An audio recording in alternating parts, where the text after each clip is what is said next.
Your attention, masters, mistresses. All systems functional for the Everything Geek podcast. Hey, this is Rich McDonald, and I play Commander David Mason on Call of Duty Black Ops 2. And you're listening to Everything Geek podcast. Hey, it's James Arnold Taylor, the voice of Obi-Wan Kenobi and Master Plo Koon in Star Wars The Clone Wars, and you're listening to Everything Geek, the podcast. Hey, it's Leif Ganfert. I played Uncle Ben's killer in The Amazing Spider-Man, and you're listening to the Everything Geek podcast. Hello, I'm Simon Fisherbecker. You probably know me better as Dorian Moldavar from Doctor Who, or the Fat Friar from Harry Potter. And this is Everything Geek Podcast. Face it, Tiger. You just hit the jackpot with the Everything Geek Podcast. You're listening to the Everything Geek Podcast, bringing you interviews from your favorite films and TV shows every week, and all of the latest news. Here's your host, Ruari Williamson. Hello everyone, you're listening to the Everything Geek Podcast. I'm your host, Rory, and joining me is co-host Máirín. Hi guys, how you doing? Well, the guys can't answer, so I'll have to do it for them. So we also have a very special guest joining us today. We're joined by actor Neil Bishop, who played a First Order Flametrooper, a First Order Snowtrooper, and a First Order Stormtrooper in Star Wars The Force Awakens. Neil, how are you? Very well, thank you very much. How are you doing, Rory? Hi, Máirín. Yeah, we're doing very well. It's a pleasure to have you join us today on the podcast. No, thanks for having me on. Yeah. And clearly you were quite a trooper, and I told you earlier there would be a joke, but that wasn't the one. So, that wasn't even a joke. So, Neil, the first order of business, should I say the first question? Oh, I love it. Very good. I see what you did there. I'm glad. I was worried that it would be two fake laughs from both of you, but I definitely like. Pretty genuine. Yeah, it was really good. Yes. Thanks. I passed that test. That's good. Exactly. So my first question for you, Neil, is how did you decide you wanted to become an actor? Well, it probably all started. I've been like most actors, involved and interested from a young age. But I think the thing that really kicked it off was when I was a lot younger. My brother and I've got a brother who's 3 years older. We're very different people. I was always interested in sports, and he was quite academic, and always wanted to be a film director actually from a young age. And film is what brought us together. That used to be the thing that we did. We used to go and watch a film at the cinema or stick something on at home. And it's really what we bonded over, and still to this day, I'm now 27, he's 30. Every time we meet up, we say, "Oh, you want to go and see a film?" And I think that's kind of what kicked it off. And I've been involved with it ever since. And it's quite recently, really, that he's pushed me a bit to go and do it, because I never really thought of it as a potential career choice. But no, he helped push me, and I've loved it. So yeah, that's how I really got into it to start with, I think. That's great, and of course it's great that you love what you're doing. You know, it would be bad if you got pushed into doing something you didn't want to do in the end, but yeah, it's great that you're enjoying it. Yeah, I absolutely love it. I pursued sports for a bit, but it didn't work out, and I'm very conscious of doing something that I enjoy. If you're going to do it for the majority of your life, I think it has to be something you enjoy. Otherwise, it's a waste. So, yeah, I'm certainly going to try and push on and pursue it more. Absolutely, and you definitely should. So, moving on to my second question, Neil, how were you initially cast in Star Wars The Force Awakens? Initially, it was one of these lucky breaks. I think I heard through the grapevine, I can't remember who told me, but that a new agency was starting up, and the first project on their books was the new Star Wars. I generally, with these new agencies, you sign up online and you submit your details, and then they phone you. But I decided to make the effort with this news. I didn't know if it was for certain, but I made the effort to go up to London because I live down in Bournemouth.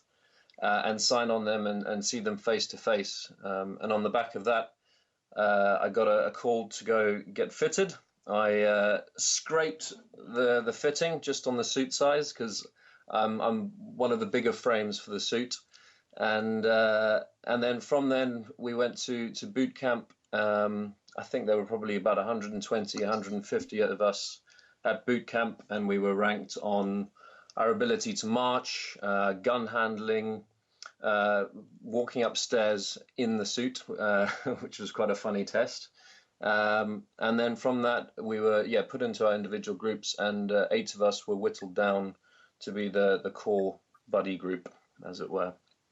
It's really interesting. Definitely a very interesting way to pick out the core troopers, as you said.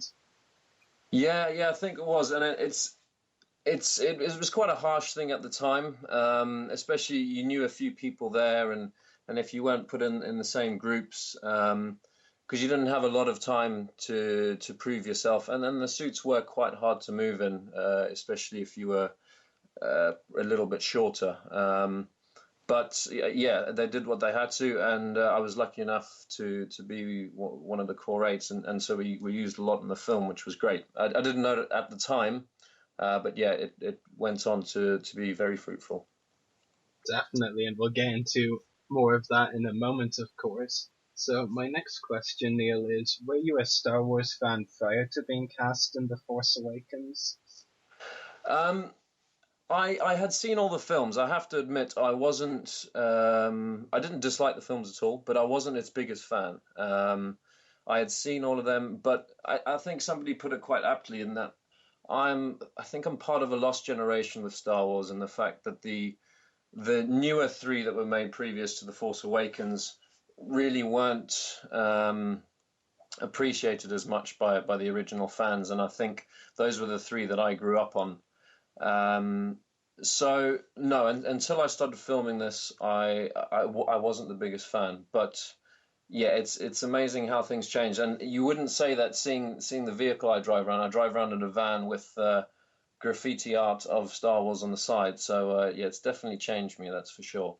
And I think one thing that did a little bit to put me off it is I had a housemate at university who, on the second day of university, we were all a little bit hungover. He started playing the Star Wars theme tune at about 7:30 in the morning, and I really think that gave me chills every time I heard it, but luckily that's changed now. Yeah, I mean, I can definitely see why that would give you chills at that time. And Exactly. And yeah, he was a massive fan, and no, I enjoyed it. I learnt a lot off him, actually, not knowing that this was to lie ahead, but no, yeah, I definitely am now. You'll have to show us the Star Wars graffiti, though. Oh yeah, no, I think there is a picture on my Twitter somewhere. I got it done, yeah, after being in the film. A couple of friends of mine decided they wanted to do it, and it's an old white van, so I thought it might pack it up a bit. Yeah, that's definitely understandable and a really interesting idea for sure. Yeah, So I think it looks all right. Yeah. Moving on to my fourth question. A lot of the actors who played stormtroopers in the original film said that the outfit was difficult to wear. Did you have any difficulties with the 3 costumes you wore? If so, which one was the most uncomfortable? The Flametrooper, Snowtrooper, or was it the Stormtrooper costume? Yeah, good question. I would I'd love to do the costume designer a great merit here and say that they were all perfectly comfortable, but sadly no, they weren't. I mean, the Flametrooper costume was notoriously uncomfortable. You got bolted into the actual flame pack on the back, which were the canisters. So it was very hard to remove and very heavy. Now I was only in it for a few scenes, but no, I'm glad I did it. But that one was very uncomfortable. The stunt guys had it even worse because theirs, because it was a working model, was a lot heavier. So no, my hats go off to them. The Stormtrooper outfit, it really depended on the day. If it got put on correctly, and it's the most minute change that could affect you, and before you know it, your shoulders could be hurting, and then if you've got kind of 12, 13 hours in the thing, it did take its toll. But no, it was all part of the experience, I think. I think it just added to it. If it was a nice, easy suit to wear, we wouldn't have come away with the memories that we have had of it. And I think a good indicator of what the suit was like was that if you got a suit where you could put your arm to your mouth, you were having a good day, because you could then eat your lunch without any pain. And it was quite a running joke between the guys that you would see us sitting at lunch trying to actually feed ourselves, and it was the most excruciating experience, but the food was so good, so we were just caught in this dilemma of what to do. Yeah, it's a really great answer, and what you said with, the depending on the day or how the costume was put on, it's really interesting, because I remember reading some comments from Stormtrooper actors on the original films, and they were saying how like specific parts of the costume could sometimes be put on badly and like dig into them or something. Yes. And that was all very interesting as well, which is why I decided to ask that question. So yeah. And sorry to interrupt. It's exactly the same, and I think there were I think it was 14 working parts to it. So it's not like if you were in a little bit of pain, you could take it off for a second, especially if it was a day where they had a lot of stormtroopers in.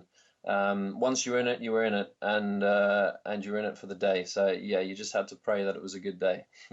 Yeah, definitely, and I definitely can see where you were coming from by saying the Flametrooper costume was the most uncomfortable. I remember when they first released pictures of it sometime last year, I was like, that costume looks like it would be seriously uncomfortable for anyone wearing it.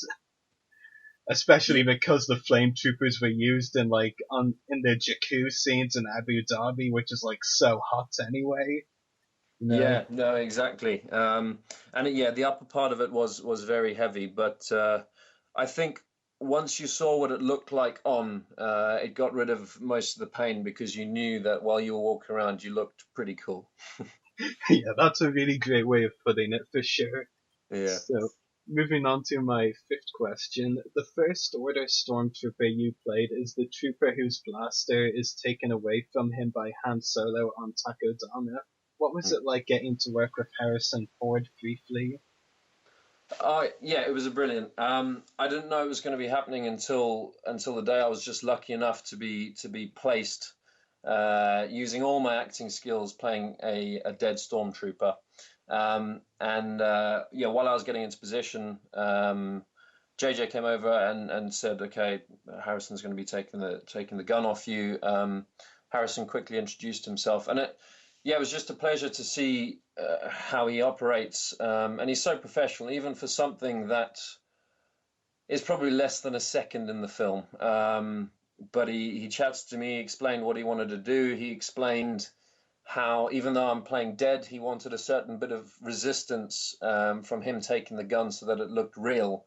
And I mean, you see in the film, you can only see half of my arm, but we did probably 4 or 5 takes of that, and each take you would come over and go, "Okay, just hold on to it for a little bit longer," and you could just see how professional he was. He wanted it to look as real as possible. So somebody who died, who had got a little bit of rigor mortis or something like that, he was he's very professional and a lovely guy.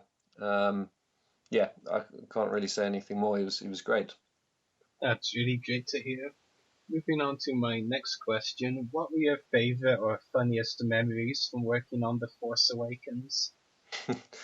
Wow.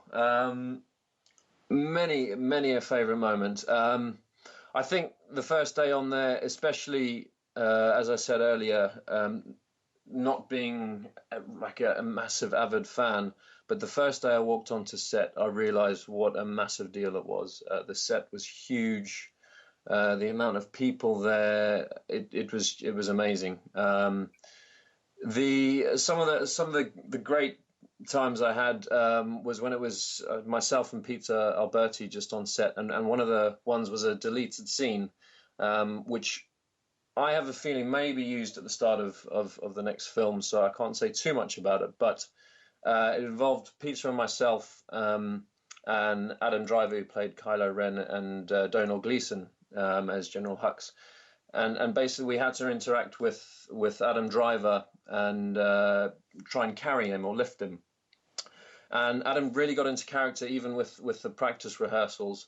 And on one of the takes, in fact, we were trying to lift him and walk him, and Peter lost his footing and dragged Adam down, and I ended up on top of all of them, trying to act as professional as we could. But we couldn't really see much. But no, it was, looking back, and it was very funny. But at the time, we were, yeah, we didn't know if we'd messed up a lot.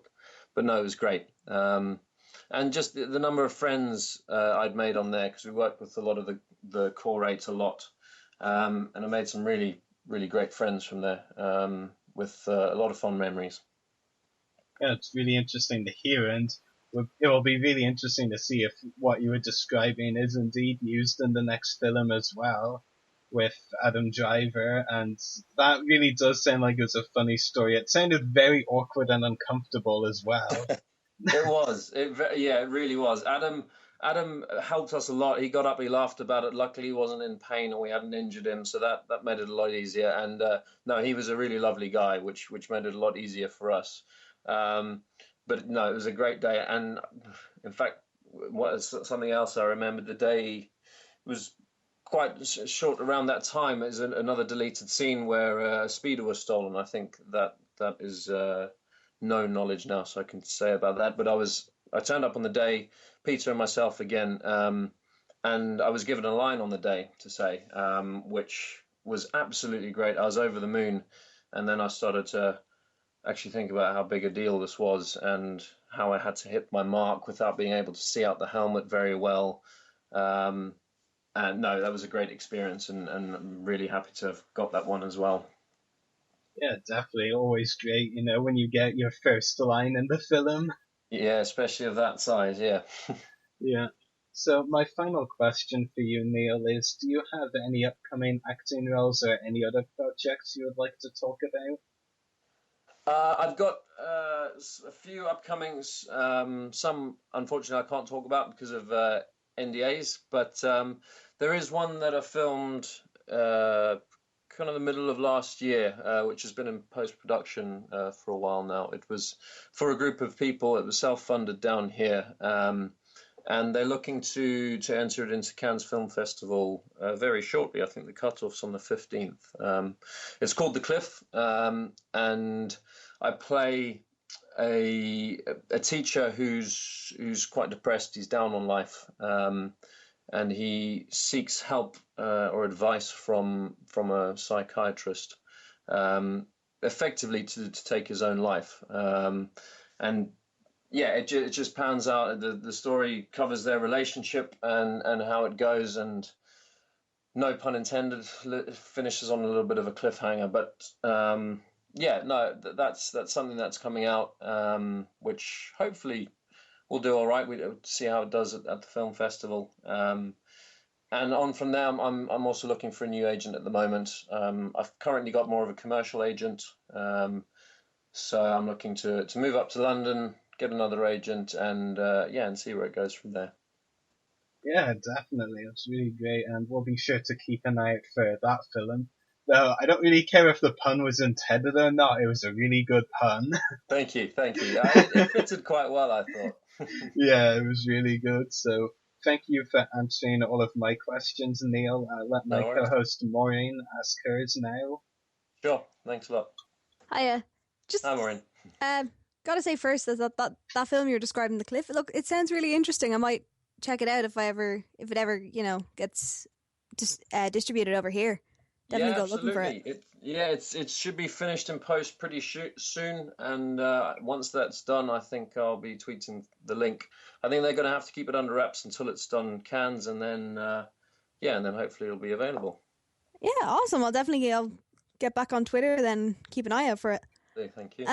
So jumping into my questions, my first question is: did you know before arriving on the set that you'd be playing multiple different troopers? And how did you first react when you arrived on the set of Star Wars? First question, no, I didn't. When we went to the fitting, it was just as the normal Stormtrooper. And it was only kind of when we were on set, because there were a couple of us that were used a lot. I was lucky enough to be used as all three, and the Flametrooper outfit, after it was worn the first time, it got a bad reputation amongst the Stormtroopers and the guys working there. So when somebody had to wear it on one of the occasions, I hadn't done it, and I put my hand up for it because I did want to do it in all three if I could, and I'm glad I did. It was good fun. It was painful, but it was good fun. And my first impressions when walking out on set, as I alluded to earlier, I really was taken back, blown away. We walked onto the finalizer, the starship there, built mainly as the whole set, and I realized very soon after walking on that it was a very big film, and that the predictions of it breaking a lot of records were probably going to come true because it was massive. And yeah, at that moment, I really wish I could have got my brother onto set because, as I said previously, he loves films and wanted to be director, and I would have loved to have shown him how it all worked and how it all came together. Yeah, definitely. I mean, if I had the chance to go on set of Star Wars, I think I'd try and bring as many people as possible, but that would cause a lot of problems very early on. Yeah, exactly. No, it was impressive, and and the first time we saw the set of Jakku, again when we were doing a lot of night shoots there, where we learned on the landing craft and raid the town there, the village. They had built a whole sand set in Pinewood. It was amazing. Yeah, it sounds like an incredible experience, especially something as big as Star Wars as well would have. Yeah. That's great. So my second question is, were you able to tell anyone that you were going to be in Star Wars before it was released, or were you kind of bound by the non-disclosure agreements as well? Or, and if you were... Sorry. No, we were bound by the non-disclosure agreements. We'd signed those either on the first day or even at the fitting before we had even known if we'd got a role on it. I think most of us told close relatives because we could trust them. The main thing was that it didn't come out on social media, really. If your close relatives knew it, unless they worked for some big newspaper, or it really didn't matter. But no, the main thing was that it wasn't released on social media. And I can see why, because Star Wars and especially Disney like to create and maintain this magic, as they like to call it. And if anything leaks, or if a face behind a Stormtrooper's mask is shown before the actual film's released, it does take away a little bit of the magic for the film. And especially if you're a kid really looking forward to it, if you saw pictures from behind the scenes or somebody who was behind the mask, it does take away a little bit from the film before you've seen it. So I can see why there were. And I think on the whole, most of us stuck to that. There were a few slip-ups, but they were quickly taken down from IMDb. There was one guy in particular who didn't really stick to the agreements, but he's doing well off the back of that. So it just shows, I guess. Yeah, I agree with you with the whole the magic side of it as well. Just personally, I kind of just stuck to watching the trailers, and I didn't want to know too much about the film because I wanted to go into it and just see what they had to offer. And yeah, exactly. And I think with such a big film, you don't. Some people might want to, but I think the majority of people want to go there and experience it for the first time and not know what the story is going to be about and not know exactly what's going to happen, because it definitely takes away from the experience. Yeah, couldn't agree more. So my third question is there any actor or filmmaker that you'd love to work with in the future, and why them? In all seriousness, I'd love to work with JJ again.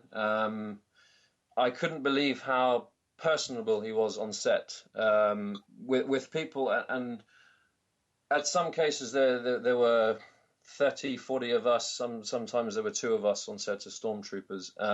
But every time that JJ wanted you to do something differently, we're all wearing our masks, our helmets, and he would point at you, ask you to take off your mask, introduce himself, ask your name, and then he would ask you, even if it's just a slight 2 centimeters to the right, he would go through that every time. And he really didn't need to. A lot of other people wouldn't. In fact, most wouldn't. But he took the time, and it was such a small thing, but it made a huge difference. And another thing is Tommy Harper, his first assistant director. That pairing would be great to work with, because I think first ADs aren't given enough credit. They're usually the people that you hear most about on set. They're the ones calling all the shots. A lot of the time, the directors take the back seat and just talk through the first AD. And Tommy was brilliant when we were on set, and it was almost kind of 40, 45 degrees in our suits, and we were absolutely dripping with sweat. He kept us motivated, kept getting us water whenever we needed it, and it was brilliant. I couldn't speak more highly of the 2 of them. In terms of other people, Quentin Tarantino looks like a really fun guy to work with, and he makes some amazing films, so that would be an honor. And in terms of actors, Benedict Cumberbatch, I had the chance of doing a small scene with him on something, and he also seems like a really lovely guy. And again, just treats people with a lot of respect, which others may not, but no, he's brilliant. And if I could handle it, Meryl Streep would be great as well. she's up there with the best, and that would be an honor. There's some really good choices. Yeah, I'd be the same if someone asked me a question. Those same kind of names would appear again, and yeah, definitely. I don't think first ADs get quite enough credit, because a film really benefits from having a good assistant director, and they really do call the shots. They're the boss on set. So yep, no, you're right there.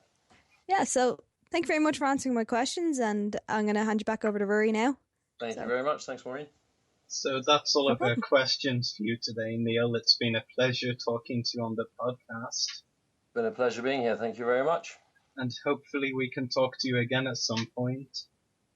That would be great. Yep. No, that would be brilliant. It's been good fun. Great. Glad you enjoyed yourself. So we'll talk to you again soon then. Bye, and thanks again for joining us. No worries. Thanks a lot, Ruari. Thanks, Máirín. Make sure to check out our podcast links. Check out our website, website.everythinggeekpodcast.com/EGP. Check out our Facebook page, www.facebook.com/everythinggeekpodcast. Check out our YouTube channel, www.youtube.com/user/everythinggeekcast. Check us out on Twitter, twitter.com/everythinggeekp. Check us out on Instagram, instagram.com/official everythinggeekpodcast. Check out our Mixcloud profile, www.mixcloud.com/everythinggeekpodcast. Email us at the below email, everythinggeekpodcast@gmail.com. Check out our companion podcast, Everything Geek Comic Cast, www.facebook.com/everythinggeekcomiccast. Make sure to check out the hosts' YouTube channels. Mine is www.youtube.com/user/Septus Máirin's is www.youtube.com/user/Lizzie11. Check out Neil Bishop on Twitter, twitter.com/NeilB1Ship. And check out Channel 138 where we broadcast live from, www.channel138.com. So, the final order of business for this week is to say, geeks out, everyone. Geeks out. As I got older through my teen years, there was an incredible amount of repression and injustice. And so I found myself seeking to find justice through storytelling. Oh yeah, when you make a movie, there's just a camera and a crew there. There's no audience for feedback.